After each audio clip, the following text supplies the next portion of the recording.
One fall or television time remaining for the Mid-South TV title tournament bout. In the red corner from Lexington, Tennessee, and the House of Humperdinck, Hot Stuff Eddie Gilbert. And across the ring from Atlanta, Georgia, in the blue corner, Jake the Snake. Your referee, Carl Fergie. Hot Stuff Eddie Gilbert there you're seeing with Sir Oliver Humperdinck. Here, but look at Jake Roberts. Don't tell me that he don't look like a low-down snake of a dog anyway. He'd do just about anything to win the match, as I can see. And right there you got Eddie Gilbert going ahead and almost catching the foul line, Jake Roberts. All right, I want to clarify something right now, ladies and gentlemen. This is Jim Ross along with Dick Slater at ringside. Joel Watts. Special guest commentator. Exactly right, a special guest commentator. Mr. Dick Slater. All right, Mr. Dick Slater is with us, ladies and gentlemen. Joel Watts has bowed out of this situation at this point in time. As Mr. Slater, one of the prime candidates for the Mid-South Television Championship, victorious in his tournament match, very controversial, I might add, last week against Al Perez. But be that as it may. You would be biased, wouldn't you? You would say something controversial about me as long as I'm standing here. But I'm going to go over here and take a look at Jake Roberts and Hot Stuff Eddie Gilbert. Of course, Humperdinck, one of the most successful managers of professional wrestling today. As you can see right there, Jake Roberts twisting Hot Stuff Eddie Gilbert's fingers. That's an illegal move. Well, that's extremely debatable, but I don't plan on being here to debate you. I do look forward to your insight as to the strategy that both these men will employ in this contest. Well, I'm going to tell you right now, being that I may end up having to wrestle either one of these gentlemen, Jake Roberts or Hot Stuff Eddie Gilbert, for the television championship. Of course, there's so many top competitors for this championship, and the way the tournament's set up, I could be wrestling anybody. Jake Roberts could be wrestling anybody, but right now Jake Roberts is in a really tough match against a nice man like Hot Stuff Eddie Gilbert. And I'm sure you're going to say that the man we just saw on the screen, Sir Oliver Humperdinck's also a nice man. He's a great individual. Have you spent any time with Sir Oliver Humperdinck? He's a great individual. He's got a mind on him to professional wrestling. Everything he's ever managed has been a champion. Look at Humongous. Look at Hot Stuff Eddie Gilbert and the Nightmare, the Mid-South Tag Team Champions. And you see right now, Jake Roberts twisting. Jake Roberts. That's the best about Jake Roberts. The only thing that Jake Roberts really has going for him is that DDT. I've never seen Jake Roberts beat another man with any other hold other than the DDT. As far as I'm concerned, there's a lot of dangerous holds in professional wrestling, and the DDT has to be classified as probably one of the most dangerous holds that you'd ever have to get into. They once outlawed the pile driver. Now they should outlaw the DDT. Well, that's only your opinion. It's not the opinion of Mid-South Sports, I'll tell you that, because it's a very legal maneuver. It is cruel but fair, as the shirt says. You can break a man's neck, and you know that I've never done that to anybody myself. No, but you attempted to break Butch Reed's neck just a few weeks ago here on television. Butch Reed's a low-down dog anyway. I don't appreciate Grizzly Smith at all, the matchmaker at Mid-South. I came here for a special mission, and now all of a sudden I got to wrestle and put my lady up for 30 days. There's no way that she's going to go through that. There's no way that I'm ever going to have that happen to Dick Slater. Well, let's focus on the match at hand. We've got a very interesting confrontation here. Jake Roberts with all the leverage. Eddie Gilbert's going to beat Jake Roberts. I feel it right now. I'm going to make a prediction. Because Jake Roberts is so cocky, he thinks he can just about beat anybody. And right now, Jake Roberts is working on Hot Stuff's arm, but just like any other profession in professional wrestling, see there he goes. Jake Roberts goes ahead and lays a big right hand on the top of Eddie Gilbert's head. That's an illegal move. Well, no one said that Jake Roberts followed the rules to the letter every time he gets in the ring. But you made one very astute statement. That is that Jake Roberts can beat anybody that I've ever seen get in the ring if he can execute the DDT. That's a legal maneuver. Take a look at Jake Roberts and take a look at that sinister face he's got on him and tell me that Jake Roberts wouldn't do just about anything to win a match. Well, right now he's got Hot Stuff Eddie Gilbert in a bad way, but I guess right here pretty soon the tide's going to change, and as you can see right there, Eddie Gilbert dished out a legal blow, and now Jake Roberts, well, see right there, Eddie Gilbert was a little too quick in thinking, so you got to do a lot of thinking right there. Jake Roberts pulls him by the hair, right back down in that arm again. Well, I think Eddie Gilbert has, of course, been on the defensive. Now, Jake Roberts has controlled the tempo and has controlled this match from the outset. I will say that. Eddie Gilbert is a tough man. I'll agree with you in that situation. He is a very tough man, very opportunistic, and he raked the eyes, a blatant infraction of the rules. See, there's a very smart move.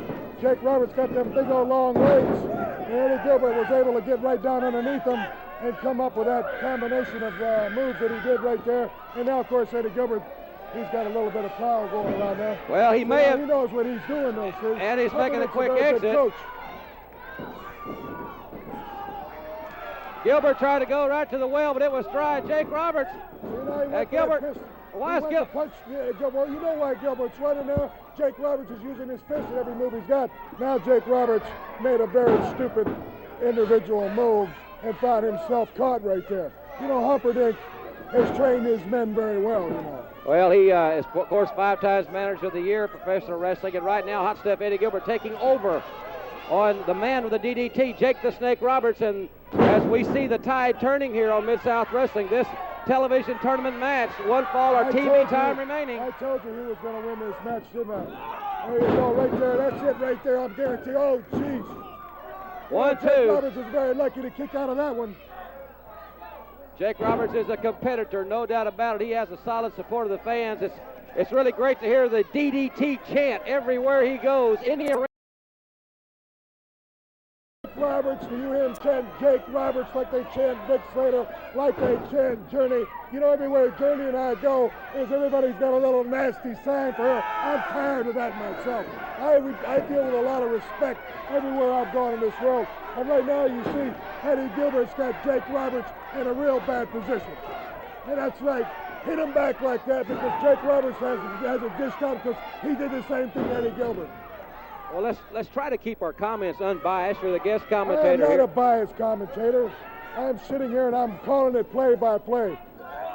Right there, okay, that's Jake Roberts is down. He's came out of it again. Well, a well-executed inside drop cradle Eddie Gilbert had on Jake Roberts, but Jake, with that long, Jake lanky Roberts frame, must kicked have out. some kind of grease in his hair or something where Hot Stuff can't hook them hands together. I know in Jake Roberts, he's bound to have something up his sleeve. Well, I don't see why you have to be so negative at every situation. You think Jake Roberts is very good looking? I don't think he's very. I think he's a low-down dog myself.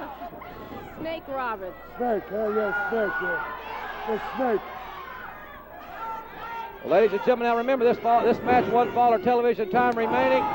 Jake Roberts with that knee lift. There he goes, right back to punching the guy again. There he goes. There, he set him up for the DDT, and a legal hold should be barred for professional wrestling. And if I can do something about it, there he goes again. Maybe smart move. Oh, Jesus. See what I mean? And then he broke his neck. The DDT, everybody is standing, and we have got a winner in the television tournament. Jake the Snake Roberts with the DDT, a legal maneuver, I might add, and we'll be back. That stuff's face. Look at him, look at him. All right, ladies and gentlemen, we'll be back with more exciting Mid-South Wrestling after this word from the Mid-South. 1 fall or television time remaining. Supposed to be in the red corner, Mad Dog Buzz Sawyer. And across the ring in the blue corner, his opponent, Nick Patrick. Well, ladies and gentlemen, we're ready to start this. There's my man right there. You know, I got to admire Nick Patrick. He's got a lot of guts. But just like Buzz Sawyer right there has got that chain, you know, Buzz Sawyer has never been beat in a dog collar match. Matter of fact, he's the only one I've ever heard of to beat the Junkyard Dog in a dog collar match. And right now he's trying to get Nick Patrick to get into that chain. Well, that's not the way. Patrick ain't going to do something. The match stupid wasn't like signed that, to be a dog collar match. No, That's wait what a minute, here comes Coconut Head. Here comes Coconut Head himself, huh? Hey, we need to do something to find him. I'm not down here to do anything. I'm just down here commentating. Get him out of here. Get old Coconut Head out of here. Get old Coconut Head out of here. What about the challenge back jumper? When you gonna put your woman up? Back Butch, jumper. come on now. I'm ready to put her out. Ladies and gentlemen, we've got a match in the ring, and Nick Patrick's taking. Why don't you put her up? I apologize for this interruption, ladies and gentlemen. We're trying to call the action, and Mad Dog Buzz Sawyer with that power slam. That's all she wrote for Nick Patrick. I'm just ignoring you, Butch Reed. All right, Butch, that's all right. Get him out of here. Get him out of here. Get him out of here. Hey, why don't you go do something, huh? Why don't you go? Why don't you go? Bout, 1 fall or television time remaining. In the red corner from Oklahoma University, Dr. Death Steve Williams. And across the ring in the blue corner, Rob Ricksteiner. Your referee, Carl Fergie. Well, ladies and gentlemen, this can be billed as the Big 8 versus the Big 10. In as much as that Dr. Death Steve Williams, as we all know, 4-time All-American, University of Oklahoma, Big 8 heavyweight wrestling champion, Rob Ricksteiner from University of Michigan, Joel, Big 10 champion. So we'll have quite a physical battle between these two men. Well, Jim, while neither one of these men could be considered veterans in the professional wrestling range, Dr. Death has a slight edge in the professional wrestling experience, which could be to his advantage. Both of them great amateurs, unparalleled in their weights. Fireman's carry there by Rob Ricksteiner as he does a flex similar to what Dr. Death did at the beginning of the match. Dr. Death getting up slowly from that fireman's carry. I think he was caught a little bit off guard by that. Well, not too many men in Dr. Death's career have executed a fireman's carry on the good doctor. No, sir. However, Dr. Death is not. Whoa, Doc! Caught him 2 quick arm drags. And now it's Dr. Death flexing. Well, both these guys are in phenomenal physical condition. As anyone can see, they are in great condition. Doc, whoa, he made a mistake. He turned his back on his opponent. He turned his back on his opponent. And let me tell you, that's one of the things about Doc.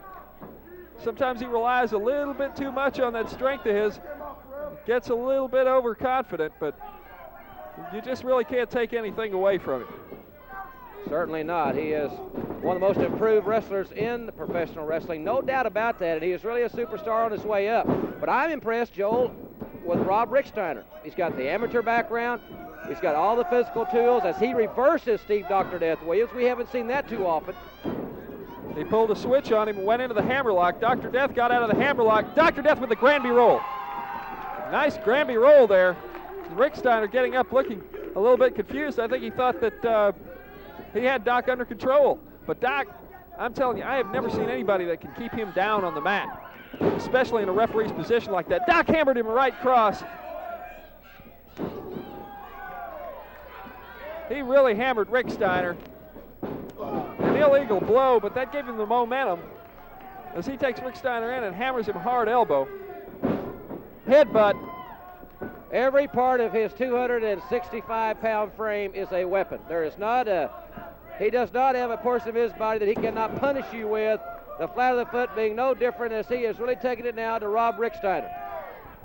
Jim, even though Dr. Death is a fantastic athlete and everything, he's kind of like Al Perez in that he's just as well versed in single competition as he is in tag team competition. I think he's learned quite a bit from being in tag team competition from Ted DiBiase, though, tactically. He's had all the physical tools all the way along since he very first began. Dr. Death hammered Ricksteiner again with another right cross, staggered him, catches him a clothesline, down he goes.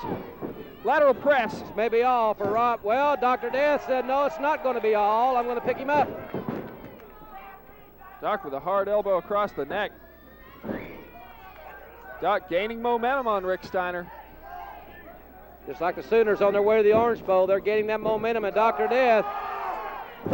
Whoa, body slam. Doc went for the elbow, but Ricksteiner got out of the way. Doc sometimes goes for those high-risk maneuvers a little bit too early. Ricksteiner sinks a right.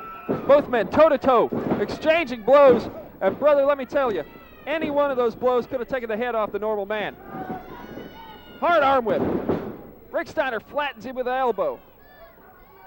This is a fantastic battle. Both of these men have barely even broken a sweat yet, and they are in such good condition.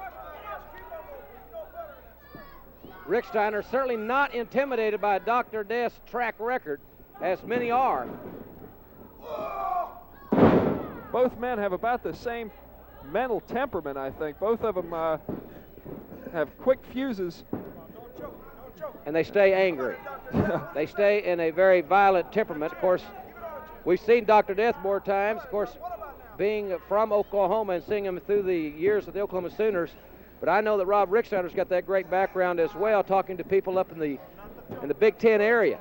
He is a tremendous athlete and dominated that conference. Ricksteiner got up a little bit too high on the head there, lost his leverage, and Dr. Death managed to pull him over. Doc back up now. Doc with a hard right cross. Rick Steiner once again is staggered. Doc fires him in. He went for that three-point stance, but he missed it. Rick Steiner once again out of the way. Rick Steiner's quick. He has a high threshold of pain. He keeps it going. He has really surprised me in this bout. Arm whip! Rick Steiner went for a suplex, but Dr. Death's own momentum carried him completely over. Boy, this is physical, Joel, here on Mid-South Wrestling. Again, Doc goes for the body slam. Rick Steiner takes him in for the roll-up, but Doc hangs onto the ropes. Doc hangs onto the ropes, and now he's setting up for that three-point stance once again. He caught Rick Steiner off guard and really connected with it. He connected full force with that blow. That's a technique he used to drive those Nebraska linemen off the line of scrimmage when you played Nebraska, now the Oklahoma Stampede. Well, not many do it better, I'll say that. Dr. Death Steve Williams with a hard-fought victory over Rob Rick Steiner. And ladies and gentlemen, we still have some time, and we'll be back with Hacksaw Duggan versus Humongous right after this.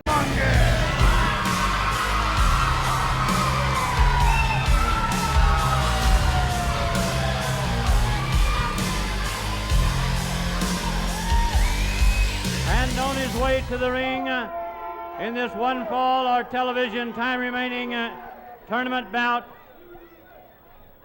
from New York State, Hacksaw Jim Duggan. Your referee, Tommy Gilbert. And ladies and gentlemen, Hacksaw Duggan taking a very close look at Humongous. I got a feeling they'll get to know each other much more personally than that. But I want to add that Hacksaw Jim Duggan's lady, Deborah, is at ringside for this match. Interesting situation here. We almost had the Beauty and the Beast with Humperdinck on the floor on the other side. Of course, being the Beast and the very attractive Deborah on the outside of the ring. Well, it's good to see her again after what happened to her at the hands of Buzz Sawyer, a tragic incident. It's good to have her around at ringside. I think Duggan, I'm sure, knows what he's doing by bringing her out to ringside with him. I think he has a point to prove.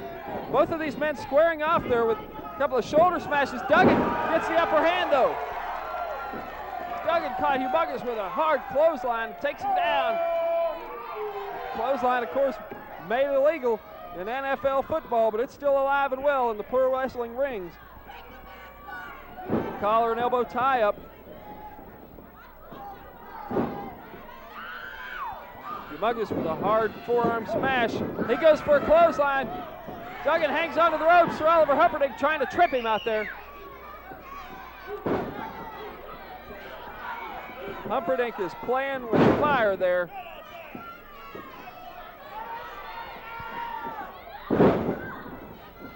Hacksaw Duggan is one man that you don't want to interfere with.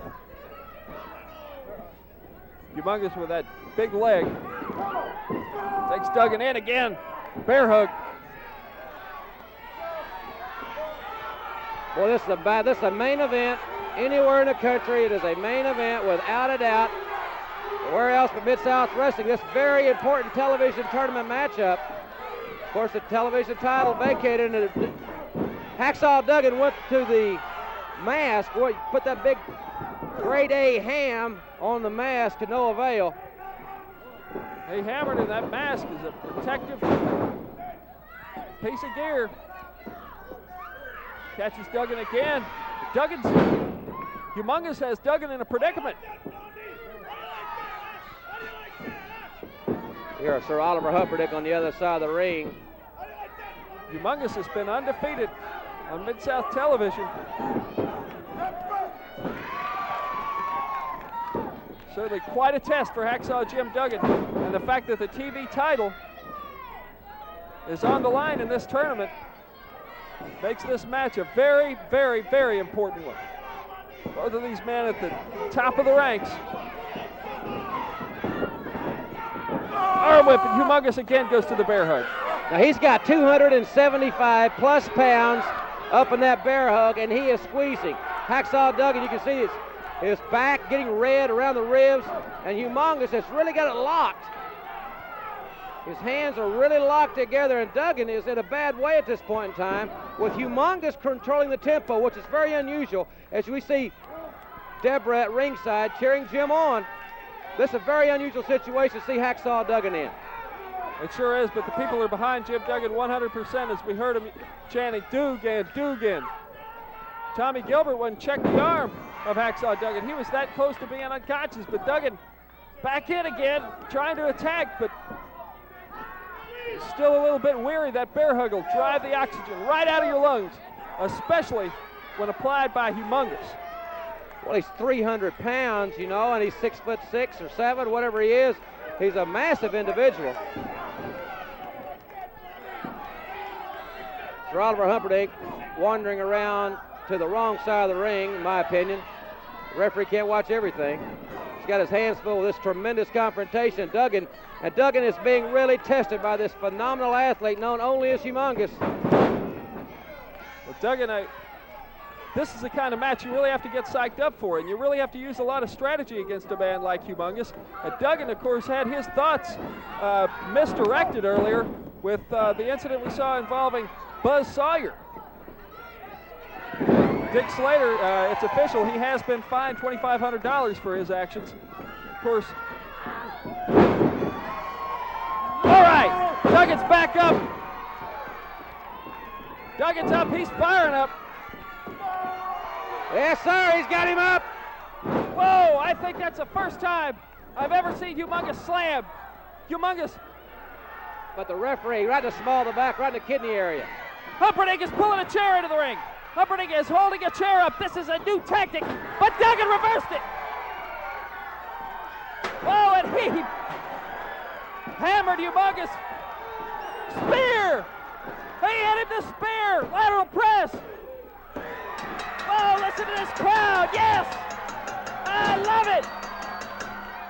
Hacksaw Jim Duggan is standing tall, and he is going to move right on in the Mid-South Television Tournament, ladies and gentlemen.